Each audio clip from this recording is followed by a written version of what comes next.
subjects are as good as only what gets put into it. Right. And then that's where you can expand on some of those things.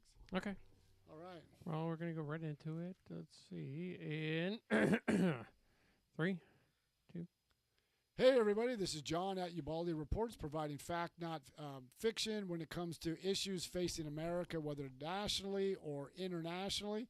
With me is my great friend and fellow co-host, Big Bag Joe Bitts, fellow combat Marine veteran of of Iraq, who was wounded in Iraq, and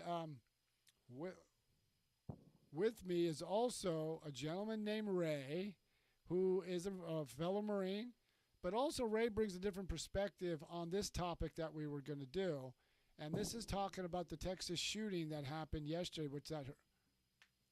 You gotta go live on TikTok. Oh. Let's do it again. No, we're still good rolling with the podcast Okay. because we're only a minute in. But I'm just saying you need to go live on TikTok. I really hope Jimmy hears all this and cuts it out. Okay, so just go 1, 2, 3 again. Okay, 3, 2. Hey, everybody. This is John at Ubaldi Reports, and the one website and podcast that provides fact, not fiction, when it's dealing with national and international issues as it impacts America. With me, as always, my fellow co-host, Big Bad Joe Bitts, who is a fellow combat Marine veteran who was wounded in Iraq. And with me today is a fellow Marine named Ray. And Ray's going to provide a different insight and some of the questions that may be outstanding as we talk about the horrific mass shooting in Texas. Now, this shooting it's beyond words. I'm always stunned at this. What takes somebody to do something like that? And before we get involved, let me just say hello to Big Joe. How's it going, Joe? Well, great, John. Other than the normal circumstances, my wife is kind of rattled. We have 2 kids in elementary. Yeah, she did mention that. How did you guys deal with that with 2 kids, especially with your oldest being in elementary school? Well, yeah. So my daughter who wants to teach, my oldest who wants to teach, that's kind of, what happened in that kind of situation. But, my son, you don't have to, it's not an elementary school kind of, I think it's just schools in general that people are concerned because it's just like, it's almost like a fish in a barrel kind of situation. Yeah, and it's just, it just takes someone who's like evil and just dark and doesn't have a soul in order to do something like that. It does. I mean, I do a regular radio talk show as a political analyst at WXJB here up in Brooksville, Florida, which is north of Tampa. And we talked about this. And what I said is, this was earlier this morning, and I said, let's everybody dial the rhetoric back. Let's get fact. It's like we do. That's the whole moniker is fact, not fiction. But I think on the surface, let's just look at it on the surface. Is there anything by restricting our gun rights that could have prevented this? No, and that's one thing that did come up. President Biden spoke, and he took a different approach. Usually in the past, presidents take a more conciliatory, more somber approach to reassure the nation, to kind of collectively channel that grief into a more somber reflection of what happened and leave the politics for a day or two. You want to let it settle a little bit. And since we didn't have all the facts from the shooting, like what type of weapon was used, how did he get the weapon, the president started off pretty well. He talked about a scripture and proverb. He talked about, and I understood he lost his son. Nobody wants to go before their child or have their child go before they do. So I know it was very tragic that he lost his son, Beau Biden, through he had brain cancer. He didn't mention Beau Biden, but he did mention the anguish and I felt his anguish because I can't imagine what he went through to lose a son. Yeah. But then he pivoted, took the partisan approach and just went into gun control. And he said, we got to end this. And then you had many athletes like LeBron James. The Golden State Warriors coach was very emphatically and kind of almost got broke down at a news conference after their playoff game on that we got to do something, and then you had other politicians like Senator Murphy from Connecticut chastise his colleagues for, what are you doing here if you're not going to solve some of these problems? Mm-hmm. And the big push is gun control. Now, Ray is a gunsmith, and he knows the gun laws. And so the question is now, what was interesting is prior to us coming on this show, we had to go out and do an errand or two. And what I mentioned on my radio show today is everybody says background checks. And I said the background check system is only as good as what's put in. Yeah. But Ray told me something that was kind of disturbing when it comes to the background check. And Ray, would you elaborate what we were discussing? It actually is very disturbing because while everybody does scream background checks, and I think majority of us Americans can get behind that, what's disturbing is there really is a lack of interagency cooperation. Mm-hmm. Okay. And which means, and where I'm going to go down this rabbit hole is, basically, things get reported to different agencies, Okay. and they don't share the information. So, for example, if you go to a hospital, check yourself in for a mental problem, and you're having an issue, you might feel suicidal, something to deal with your mental stability, Mm-hmm. that doesn't necessarily get reported to the correct people that deal with your background check in order to get a firearm. Well, has it always been like that? I mean, like with the FBI not talking to local law enforcement, city law enforcement, especially when something comes to something so simple like fingerprints. Like, crimes can go unsolved because of the simple fact that these agencies do not want to talk to each other. Now, Well, there's also, I'm sorry, John, for cutting you off, but there's also issues like, for example, I saw, yes, because of HIPAA, there is some privacy acts that are regarding not sharing information, Mm-hmm. but, what do we do in order to alleviate that. alleviate Well, that was one of the questions that one of our listeners off TikTok, Mad Marine 86, says it's a HIPAA violation. So But I got an idea. Hold on. I mean, if we're gonna have some here it comes. why can't?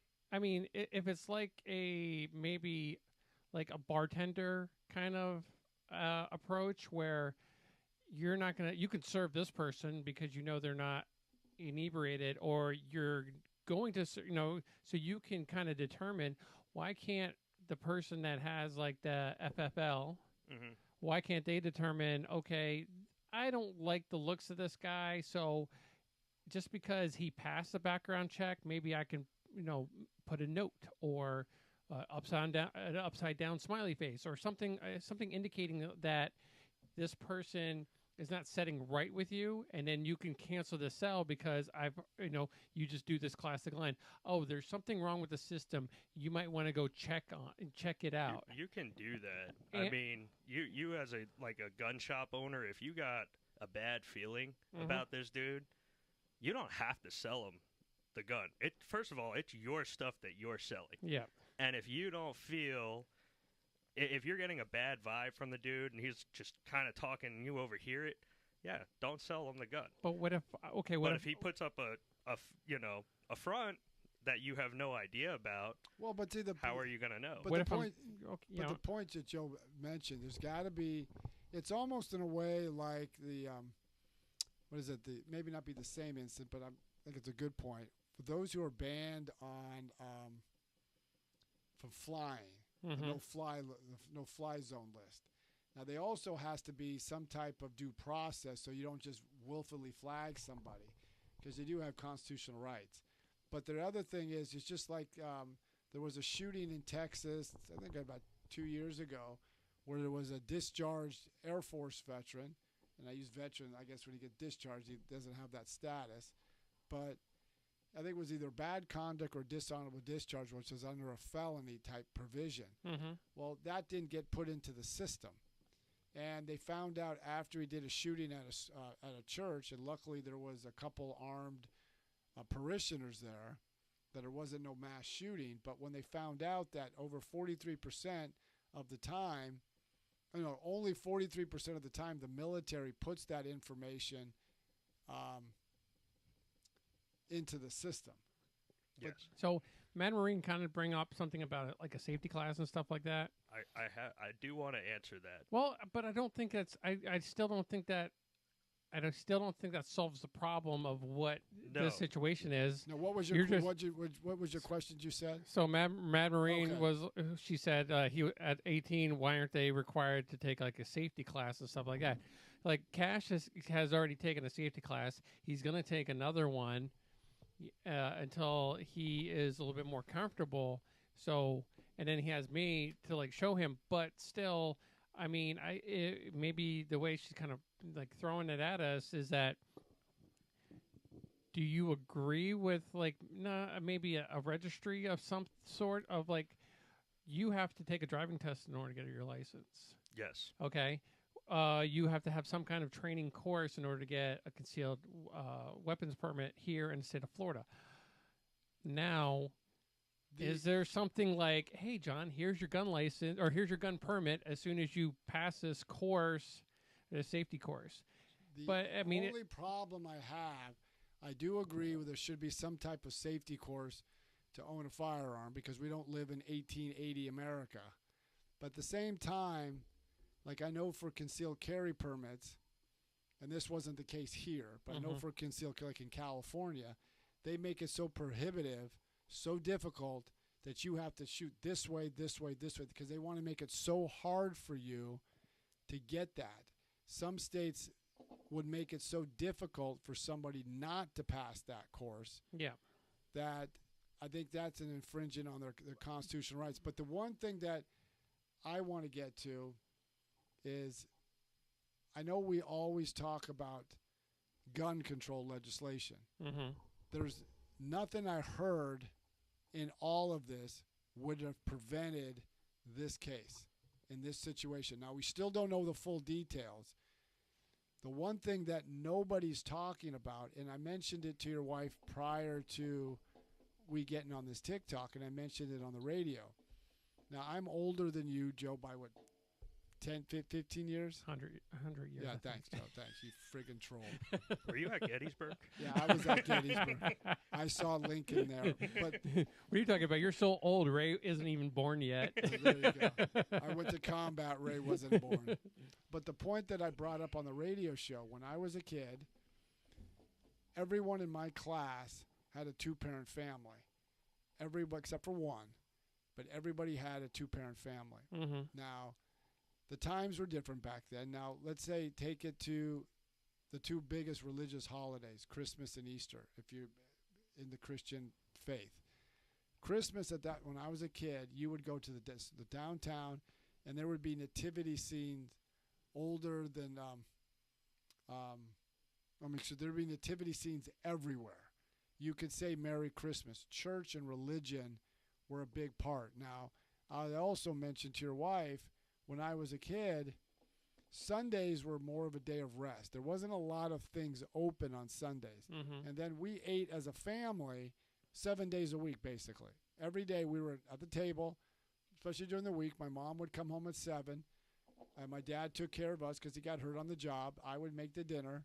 So my mom would come home by 7:30. She would, change over, relax.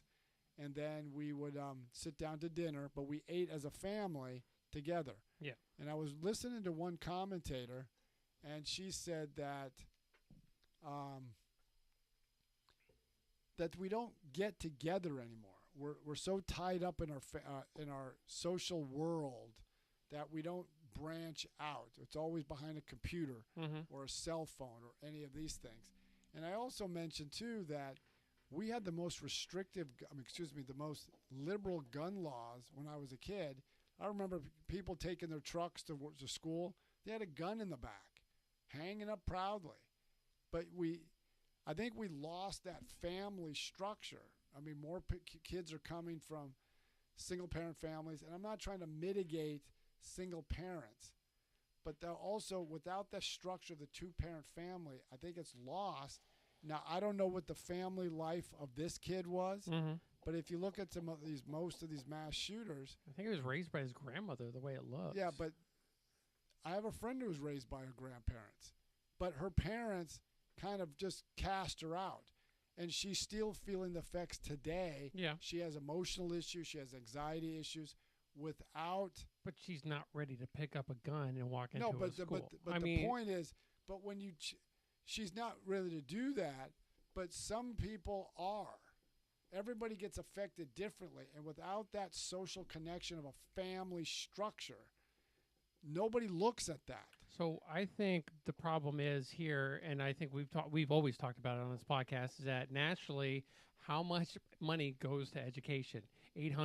About 760 to 800 billion dollars. a Okay. year. Okay, and we can't peel off like $1 million per school to say, hey, use this to work on your security Well, look aspects, at- or even work.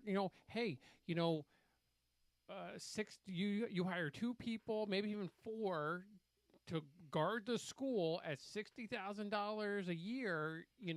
That's not even.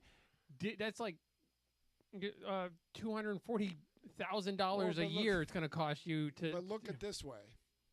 Look how much money, how many hundreds of billions have went to the schools just through the COVID. Now, but going back to, I know Mad Marine 86 brought up something. It's the fact that parents were there to discipline their kids. And also, I don't mean discipline by beating their kids. Yeah. They were there for their children. And also, the community watched out for children. I remember me and my brothers, we came out of summer school, we goofed around. We went with some friends and we did something we weren't supposed to. And by the time we got home, word spread to my dad that we did something we weren't supposed to.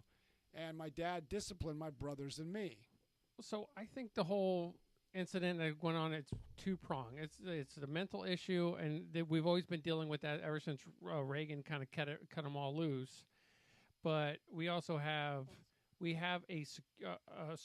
okay, I don't think everybody's on the same page. And like you and I, and including Ray, there's an SOP, standard operating procedure. If you're going to do anything, at least do this. If you're going to do anything else, at least do this.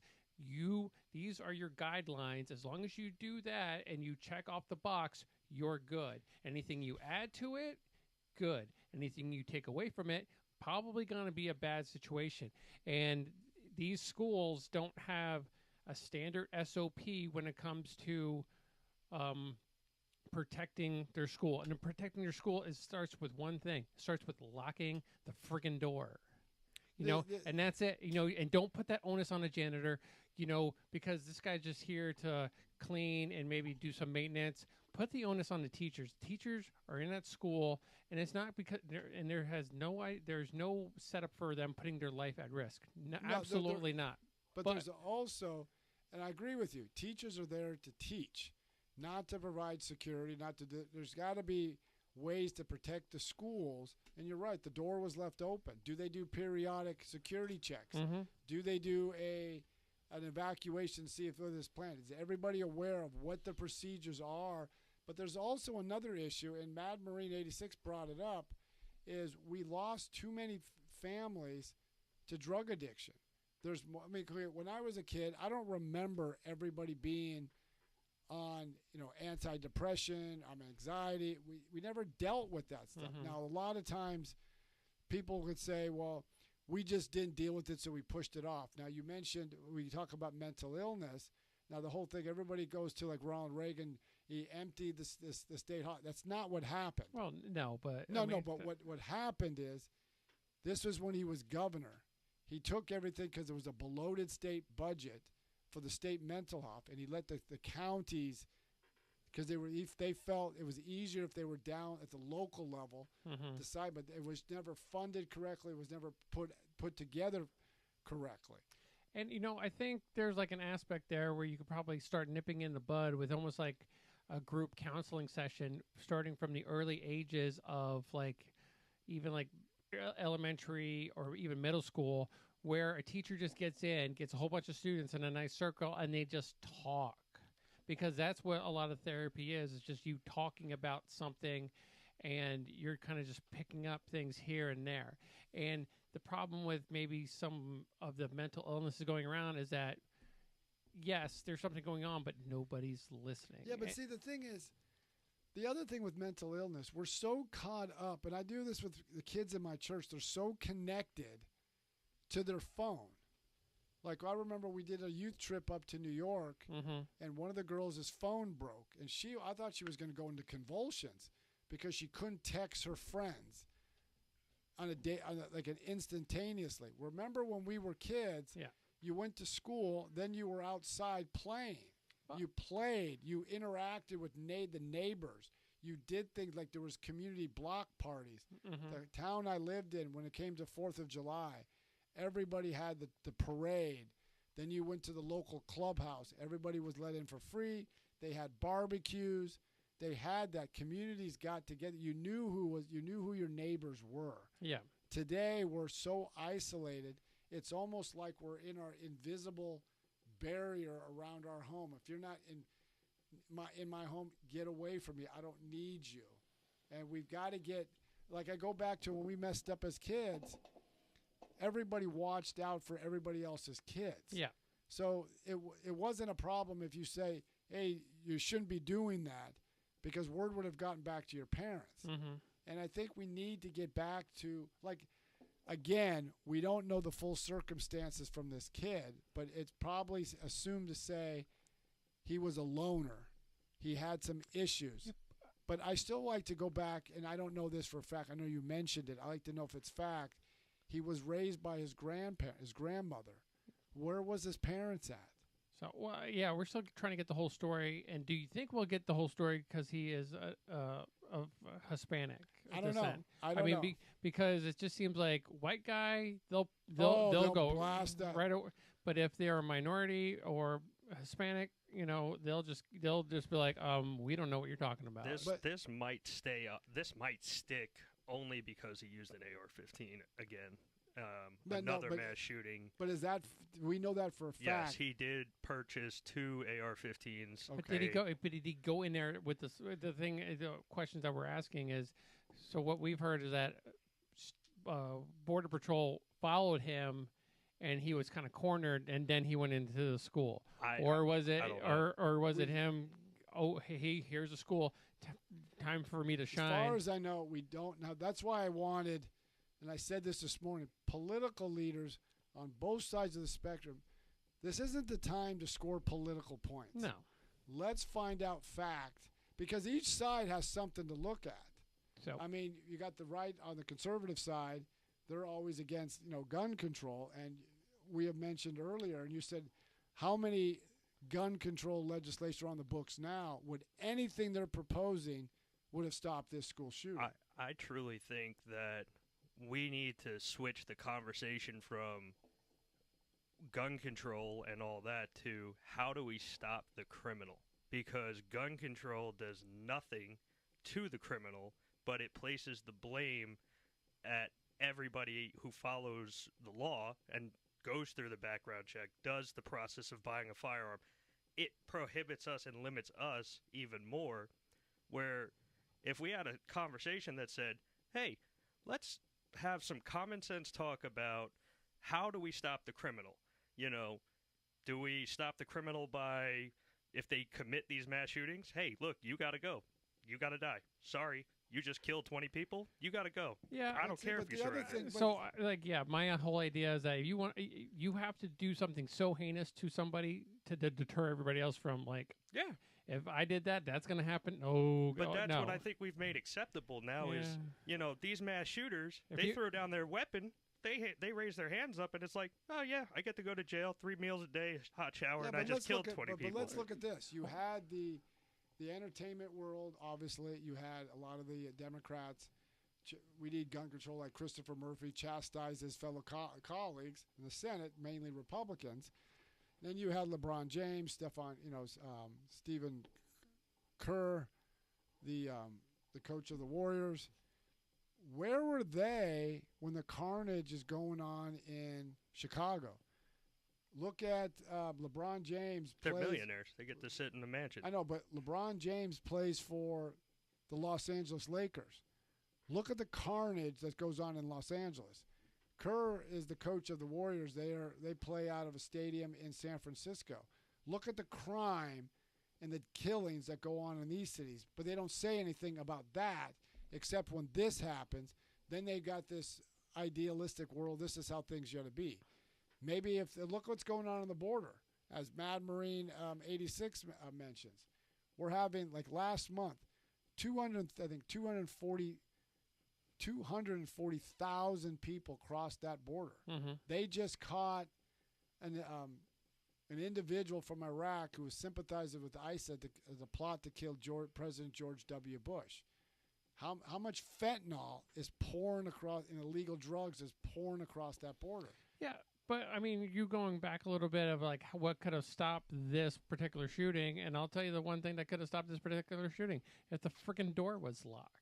Exactly. And but maybe if things were also reported, he would never have really got the gun. Yeah, but I mean, when it comes down to it, though, I mean, there is if you're kind of going in something with a lot of intent. I mean, psychologically, you're going with something in intent, and then you're blocked at every single pass. Eventually, but what about something kicks in that says, "I don't think this is going to work out." I know, but we're looking at the point of time that he's going into the school, or right at the moment now. Yeah.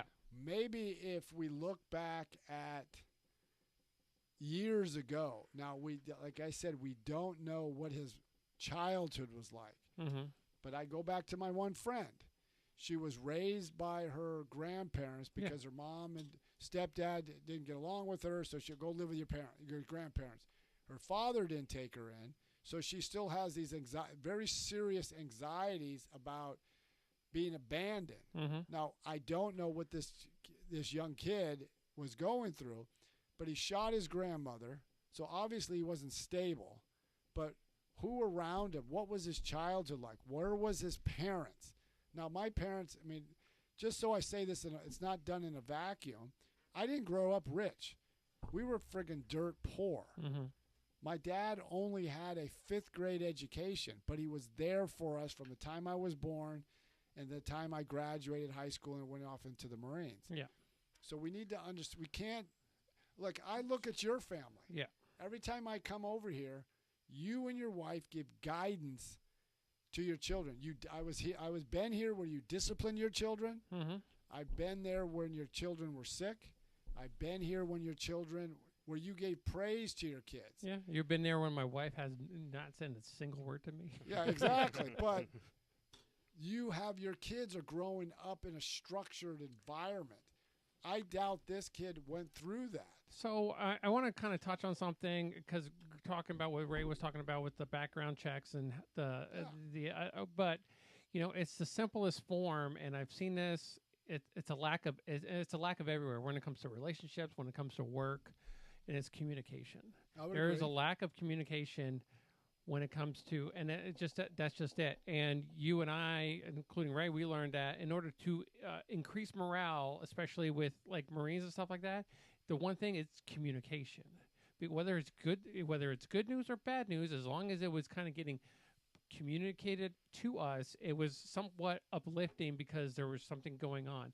And we live in a society where I can look up anything on my phone. We have access to the internet. We have tons of cell phone providers and computers and networks and stuff like that. However, you're telling me this organization can't get with this organization to figure out. Well, that was the same situation in the early 90s. I think it was 93 or 94. There was a young girl named Polly Klaas was kidnapped out of her home bedroom in Petaluma, California. This precipitated the 3 strikes law. But anyway, they found her body, but they had captured or stopped the individual. He ran into the ditch or something. They let him go because at the time the agencies didn't coordinate their efforts. Yeah. Now they do. But like what Ray was saying, in the background check, I work at a company that's primary function is to sell equipment and put in the tactical equipment and their equipment with lighting into the police vehicles. Secondary role is to sell firearms. A lot of it's to law enforcement. Their personal, Okay, but what about a third party? Okay, but here's the thing: we do a background check even on law enforcement. Mm-hmm. It's the Florida Department of Law Enforcement. We send it in. It just gives you basic information: your name, your full name, your address. No, I'm sorry, your full name, Social Security number, date of birth, where you're born, where you currently reside. You have to live in Florida to get a weapon. You can't live out of state. Okay, but the point is, once I said enter, the only thing I'm waiting for is approved. I don't know what goes into it. Like Ray had said, like when that shooter that shot up the church in Texas, he was discharged. I think it was either dishonorably or dishonorable discharge or bad conduct, which rates it into a felony. But that wasn't put into the system. Yeah. Had it was put into the system, he wouldn't have had a gun. So I kind of want to say this, and no, this is not what I mean when I'm talking about this. Yes. But I just because it's a touchy subject, especially when it comes to the Second Amendment. But okay, I have a party at my house. Someone gets drunk. Someone gets an accident. I can be held liable. Okay, and I don't want to say this, but I'm trying to figure out a way around it. Is that if my gun store sells a gun to somebody and I did the background check and I was still a little iffy on it, but I did it anyway. And there were maybe some flags or some indicators that maybe I shouldn't have. I mean, I don't want to put liability on the gun store, but where there has to be, like, if you held people more accountable for what they are doing, they're going to think twice before handing a gun to somebody else. But do you see what I'm saying? It kind of. I understand where you're going Yeah. with this, the problem is when you do your job submitting that background check, you've done your job. Okay. And the problem with it is, and this is where I totally blame the government on all levels, is if they have not reported the problem, it does not get put into the background check. Mm-hmm. It doesn't get put in the system.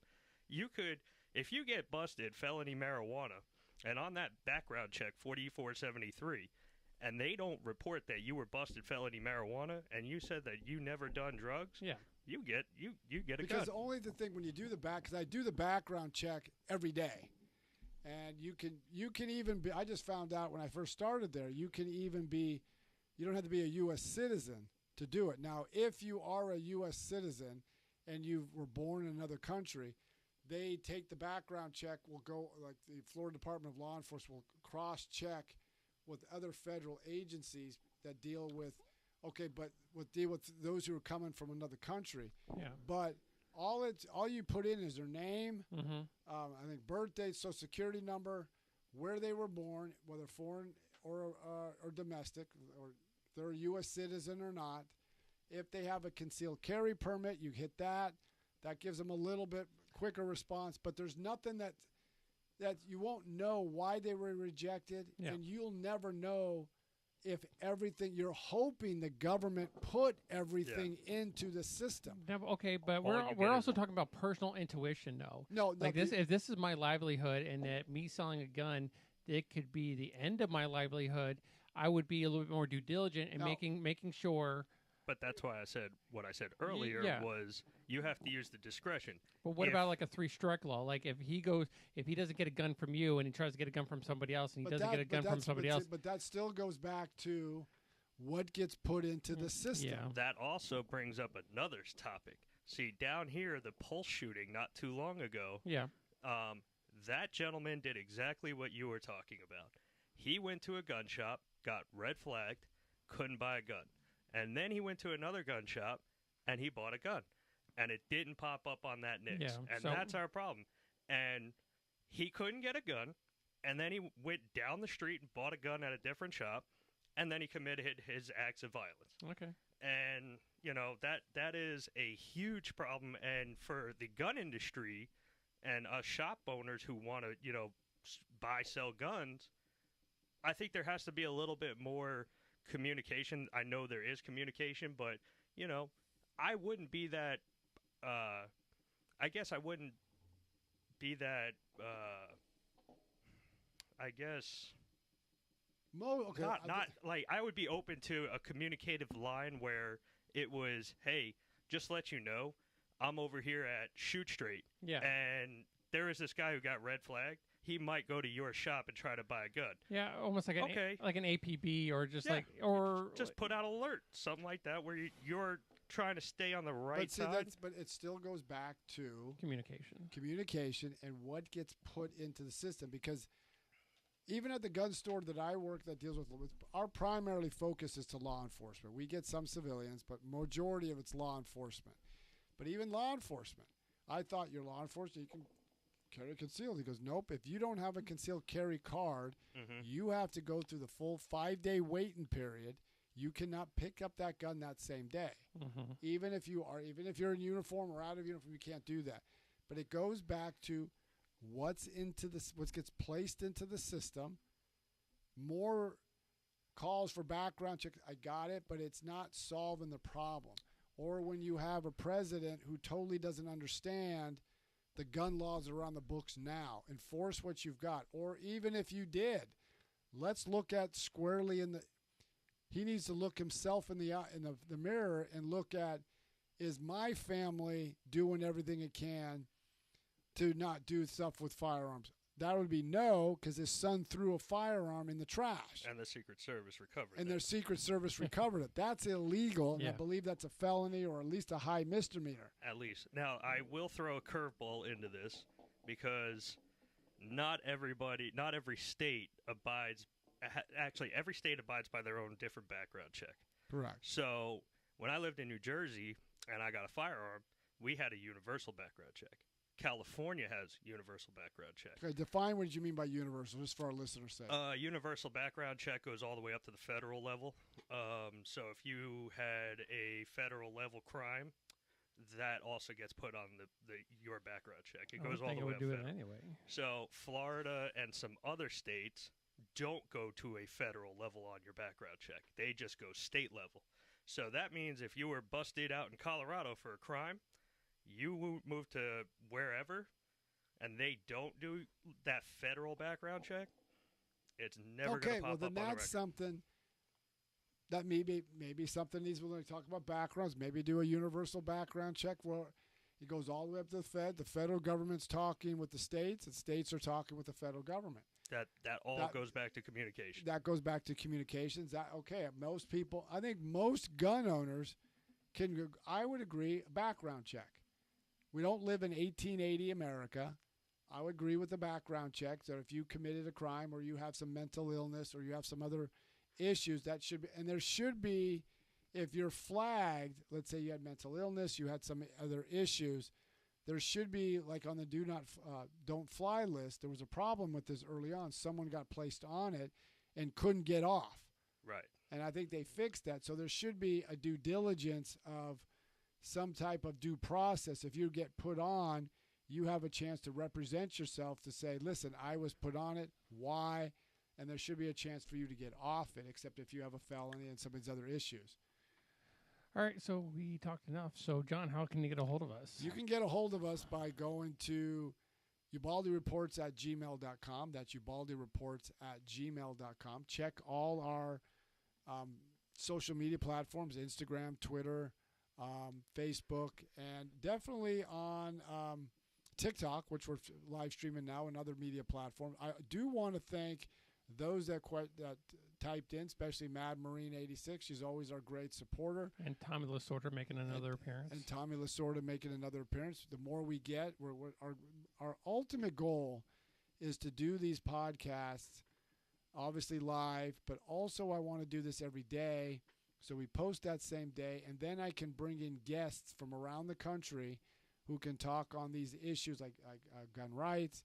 We can talk about constitutional issues. I know a constitutional scholar up in George Washington University. We can bring in prominent experts to talk about these issues so we can get you more information so you can be an informed voter as we go into 2022 midterm elections. All right. So everybody have a great day, and we'll talk to you soon. So keep following Ubaldi Reports. Till next time, keep listening.